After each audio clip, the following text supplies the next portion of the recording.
찬양할 수 없을 때에도 찬양하는 우리의 삶이 되기를 간절히 소망하고 축복합니다. 이 시간 성령의 은혜 가운데 말씀의 깨달음이 있는 이 밤 되기를 간절히 소망합니다. 윌리엄 화이팅 보든이라는 분이 계십니다. 이분은 매우 부유한 가정에서 태어나신 분인데요. 가만히 있어도 막대한 부를, 유산을 물려받을 수 있을 만큼 큰 부자였습니다. 그랬던 그가 일생일대의 사건을 마주하게 됩니다. 그건 바로 고등학교 때 예수님을 만나는 그러한 영접하는 사건을 경험하게 된 것이죠. 그가 만난 예수님은 자신의 삶과도 바꿀 수 있을 만한 그런 위대한 분이었습니다. 그래서 그는 그리스도의 복음을 전하는 일에 자신의 삶을 드리기로 그렇게 결심을 합니다. 그는 그의 성경책에 그때 그 심정을 이렇게 기록하였습니다. 화면을 보여주시겠습니까? No reserves. 네. reserve라는 뜻은 비축물 또는 보류라는 뜻을 가지고 있잖아요. 그러니까 남김없이, 아낌없이라는 뜻이 될 것입니다.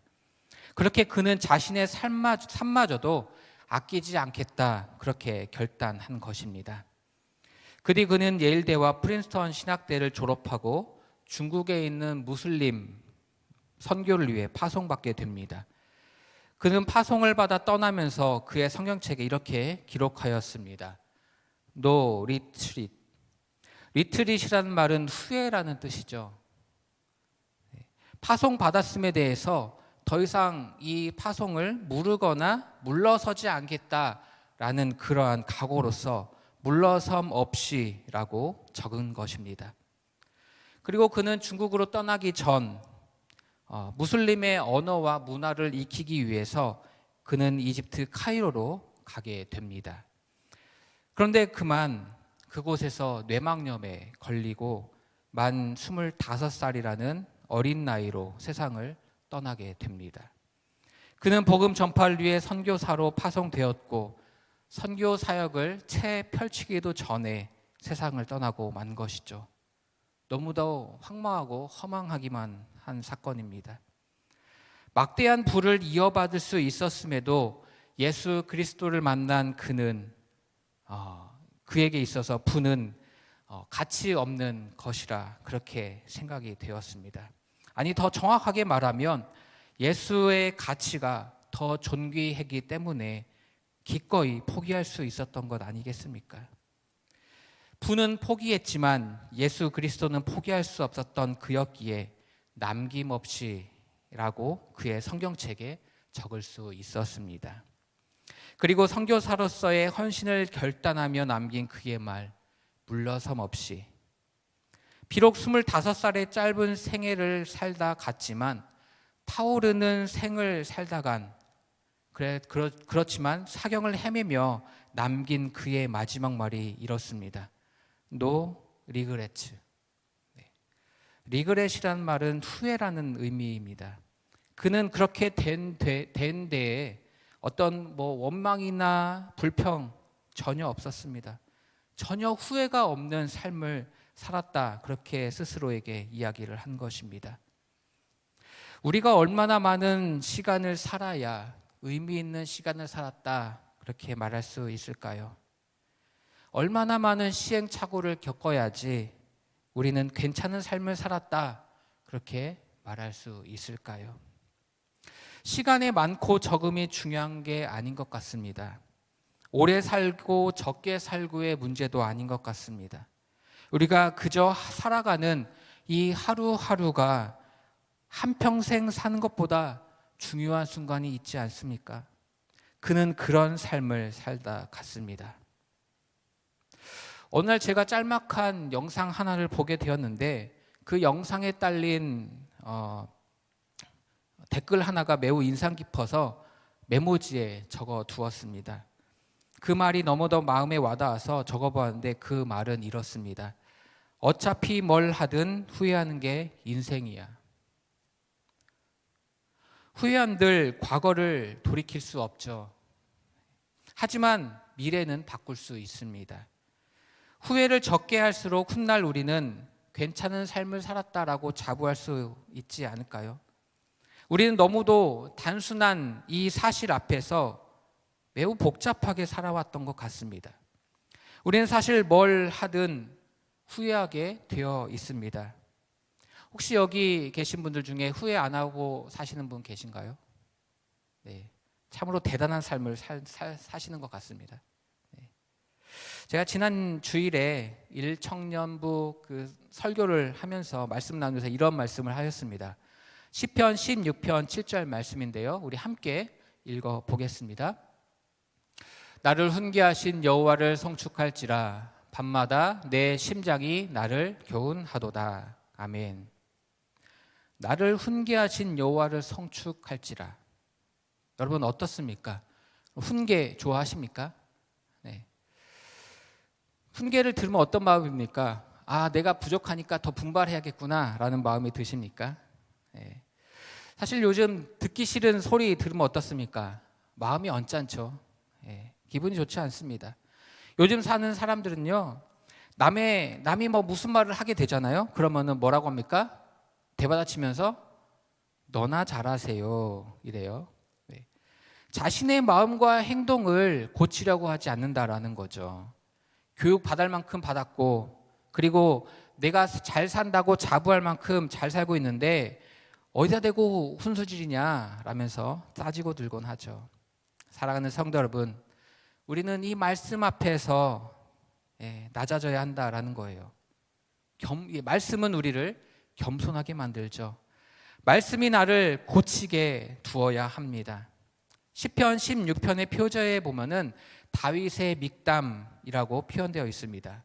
다윗은 이 말씀이 나를 가르치고 고쳐주시기를 바라는 그러한 심정으로 이 같은 시편을 낭독했던 것이죠. 그리고 그는 이렇게 고백하였습니다. 밤마다 내 심장이 나를 교훈하도다. 물론 심장이라고 번역해 놓았지만 이 단어는 본래 신장, 그러니까 콩팥을 의미합니다. 여기서는 장기 중 가장 소중한, 가장 의미 있는 장기가 바로 신장이라고 생각했던 것이죠. 그래서 이 파생된 의미로서 속마음, 속뜻 이런 의미가 있습니다. 그러니까 깊이 인간 속 깊이 내재해 있는 감정 내지 마음을 의미한다라고 보시면 좋을 것 같습니다. 그러니까 우리의 마음과 가장 연관이 있기 때문에 성경은 심장이다라고 이렇게 번역한 것으로 보여요. 사실 우리의 심장은 느리게 뛸 때도 있겠지만 터질 것처럼 빠르게 뛸 때도 있습니다. 격한 운동을 하고 나면 심하게 요동치죠. 그리고 평상시에는 느릿느릿 뜁니다. 그리고 심장이 뛰고 있는 것을 여러분 하루 중 언제 느끼십니까? 잘 못 느끼시죠? 저도 마찬가지입니다. 언제 느낄 수 있느냐? 자세히 느낄 수 있느냐? 바로 그것은 고요한 밤중입니다. 쉽게 말하면 잠자리에 누웠을 때라는 거죠. 그리고 잠이 오지 않아 뒤척일 때 심장 소리는 왜 이리 크게 들리는지. 그러니까 심장 소리는 우리를 깊은 마음의 장소로 안내를 합니다. 또한 일상 중에 운동을 하거나 무리하지 않아도 이 심장 뛰는 소리가 느껴질 때가 있습니다. 언제일까요? 내가 좋아하는 것을 마주할 때입니다. 그러니까 밤마다 여호와의 말씀을 묵상하며 가장 좋아하는 여호와의 말씀을 묵상하며 가슴 벅차고 뜨거워지는 그 순간을 느낄 때 다윗은 이렇게 고백하였던 것입니다. 여호와를 송축할지어다. 여호와를 찬양하지 않을 수 없었던 것입니다. 내가 이처럼 가슴 뛰는 삶을 살 수 있고 정말 가슴 벅찬 생애를 살아왔던 그 하나님, 그렇게 살게 하셨던 그 하나님을 찬양할지라 라고 고백했던 것입니다. 그러니 밤마다 내 심정이 나를 교훈하도다, 그렇게 고백할 수 있었던 것 아니겠습니까? 사실 우리 삶에 어찌 후회가 없겠습니까? 후회뿐이죠. 그런데 적어도 나의 심장을 뛰게 하는 그 뭔가를 한다면 후회를 적게 하지 않을까요? 오늘 읽은 본문의 말씀 로마서 11장 29절 말씀, 하나님의 은사와 부르심에는 후회하심이 없느니라. 아멘. 이런 노래 있잖아요. 예솔아 할아버지께서 부르셔 예 하고 달려가면 뭐라고 하죠? 너 말고 네 아범. 예솔아 아버지께서 부르셔 예 하고 달려가면 뭐라고 하죠? 너 말고 네 어멈. 이렇게 부르는 이런 동요가 있습니다. 여러분 어떻습니까? 네, 각자 이름을 한번 생각해 보시기 바랍니다. 떠올리시기 바랍니다. 하나님께서 승서가 하고 부르셨어요. 근데 승서가 하고 불렀는데 너 아니야 라고 하면 어떻게 될까요? 얼마나 서운할까요? 하나님은 우리를 부르셨는데 잘못 부르신 게 아니라는 거예요. 제대로 부르셨다라는 거예요. 그런데 이 부르심에는 이유와 목적이 있습니다. 그 이유와 목적 뭘까요? 단번에 알 수는 없어요. 우리의 생각이 너무도 좁고요. 우리의 사고가 너무도 얕아서 단번에 알 수는 없지만 하나님은 분명 우리를 부르셨고 또 부르신 이유가 있다라는 거예요. 이 말을 달리 표현하면은 하나님은 우리를 버리지 아니하셨다라는 말과도 의미가 상통합니다. 로마서 11장 1절 상반절에 보면은 이렇게 기록되어 있습니다. 우리 함께 읽어보겠습니다. 그러므로 내가 말하노니 하나님이 자기 백성을 버리셨느냐? 그럴 수 없느니라. 아멘. 이 말투는 어투는 사도 바울의 화법이에요. 그러니까 절대로 결코 일어날 수 없는 일, 절대적인 부정의 어법으로 결단코 아니다. 이런 말로서 사도 바울이 종종 표현하는 말입니다. 그러니까 하나님이 우리를 버릴 수 있느냐? 절대 그런 일은 없다라는 거예요. 절대로. 뭡니까? 하나님이 우리를 포기하지 않으신다라는 거죠. 그 확실한 증거로서 우리에게 주신 것이 있는데 그것이 바로 뭡니까? 오늘 본문에 나오는 은사와 부르심이라는 겁니다. 은사는 은혜의 확실한 외적 증거입니다. 또한 부르심은 은사로서 증명이 되니 이것들로서 하나님의 자녀됨과 하나님의 구원에 대한 확실한 증거가 되는 것 아니겠습니까? 사랑하는 성도 여러분, 하나님은 말이죠, 후회가 없으십니다. 그런데 안타깝게도 우리는 하루하루 후회하며 살아가고 있죠. 돌이키면 후회하고 돌아서면 후회합니다. 우리는 이 이율배반적인 삶을 살아가고 있습니다. 그러면서 우리는 여전히 무언가를 남기려고 하죠. 믿지는 건 죽어도 싫어하거든요. 우리는 여전히 전진보다는 퇴보하고 있습니다.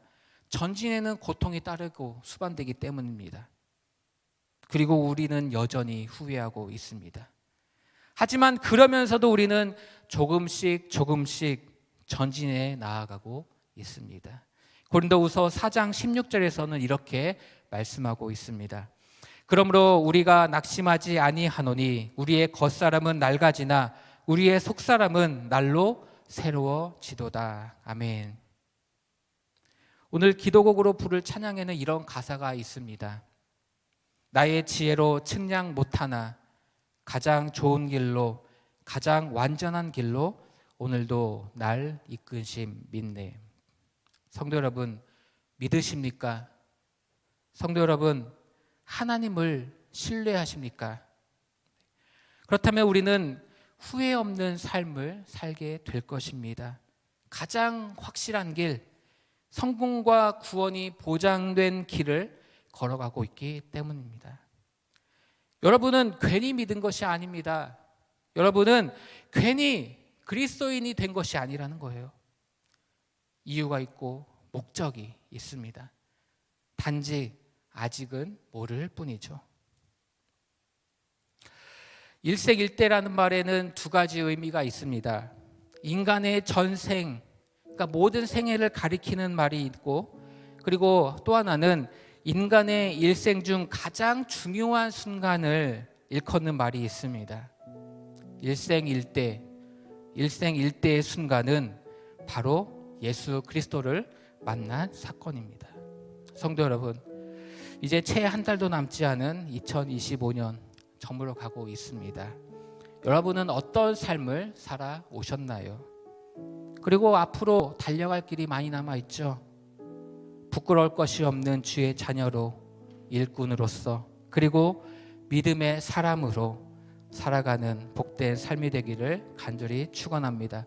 그래서 후회 없는 삶 살았노라 하나님 앞에 고백하는 우리의 복된 삶이 되기를 간절히 축원합니다.